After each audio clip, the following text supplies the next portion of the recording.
There's a poem I came across recently called The Creator's Spiritual List. And when I read it, something in my body just exhaled. So I want to read this to you, and then I'm going to have you comment and share what came across for you, and then I'll go a little bit more into it. The Creator's Spiritual List. Also in this book two, The Spiritual Discourses, Universal Wisdom, Book Two by All There Is, Was, and Ever Shall Be through Elliot Eli Jackson. So for reference, this is the book I'm reading. There's a list you cannot see. Included in it are all the things you wish to be, like happiness and the right to be free, unselfishness and friendliness, cleanliness, which many claim is close next to godliness. On one line is not to be unkind, to be in love and act as if the two of you are intertwined, to be of honor and natural state of mind, that one should behave with compassion at all time.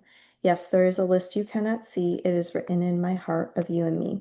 It was written in the stars from the very start. The God and man are never apart.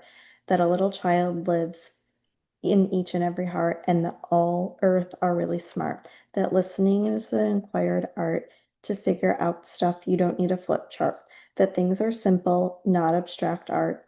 That you should not pick others apart. That cooking with love is culinary art. And last but not least, you are in charge of your own navigational chart. That, I love that because for me, it's not something new. It's something that you need to remember. And it's taken me a while to remember it too. Because at some point you've probably forgotten this. I know I have myself too. But in the poem, there it starts by saying there's a list you cannot see. And that is so powerful because so much of our lives is shaped by lists we can see.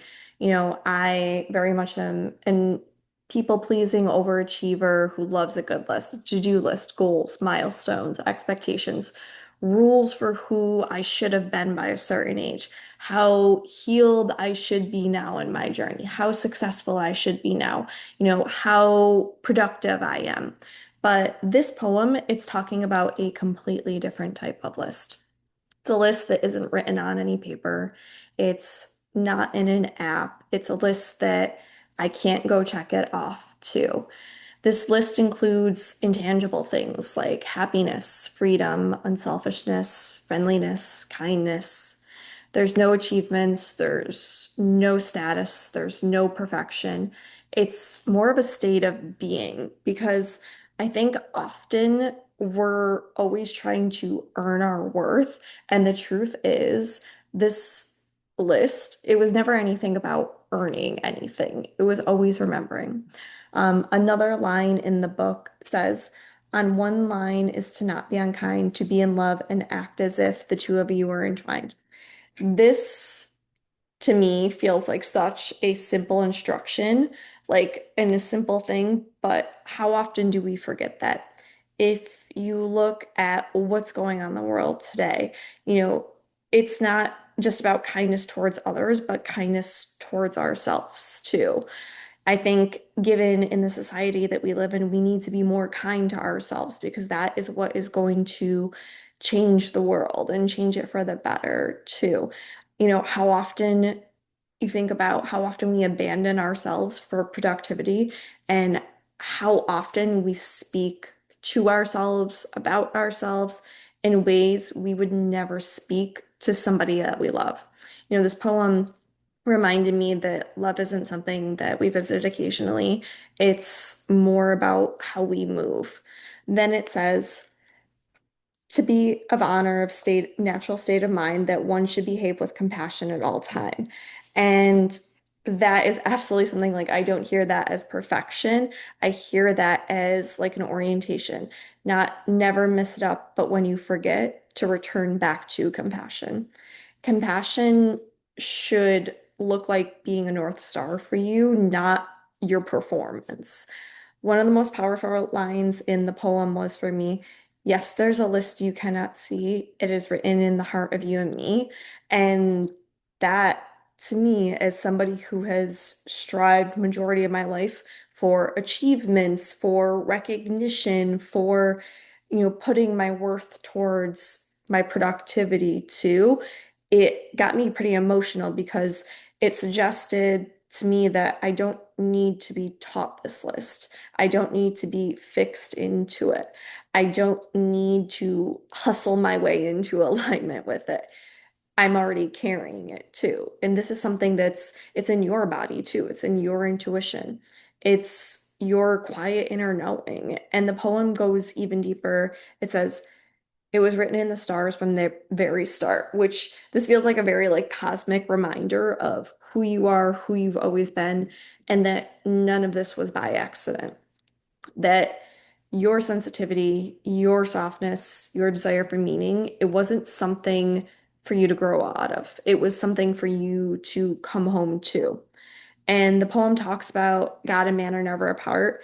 And whether you use the word God, source, universe, universal wisdom, whatever it may be, something completely entirely different. What I take from that line is you're not disconnected.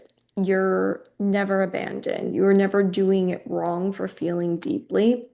And then there's another line in there that says, a little child lives in each and every heart. And I love that because when you think of yourself and others as a little child, and, you know, because of that inner child, the curious one, the one who feels wonder, the one who knows when something isn't right, that part of you is still here. And seeing that in others is so powerful too, because I feel like it can help support a lot of conflict resolution as well too. Because when you're thinking about it as a child instead of a full-grown adult, it's not to be silenced. Like, it's not to be shamed. It's to be protected and it's to be honored too. Another line that really stayed with me is that listening is an inquired art in a world where everyone's rushing to speak, to explain, to defend, to prove. Listening has been become more sacred. Listening to others, listening to your body, listening to your intuition, and listening when it's time to rest too. And then there's this other line too. It's almost playful, but it's so wise. Um, to figure out stuff, you don't need a flip chart.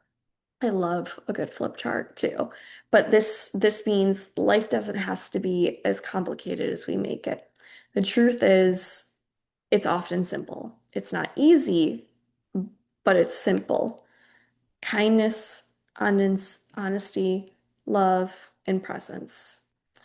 And then finally, the poem ends with, you're in charge of your life's own navigational chart. And that's kind of how I want to close this out today, because even though there's a list you cannot see, you're not powerless without it. You're here to live someone else's version of alignment, and you're not here to betray yourself to belong. You're here to lead your life with compassion, with love, and remembrance. To come back to that invisible list, the one that's written in your heart, whenever the world feels loud, confusing, there's so much going on, there's so much pain, go back to it. Go back to this list. And if you need that reminder today, you're already enough. You already know more than you think, and you're allowed to choose a life that feels true to you.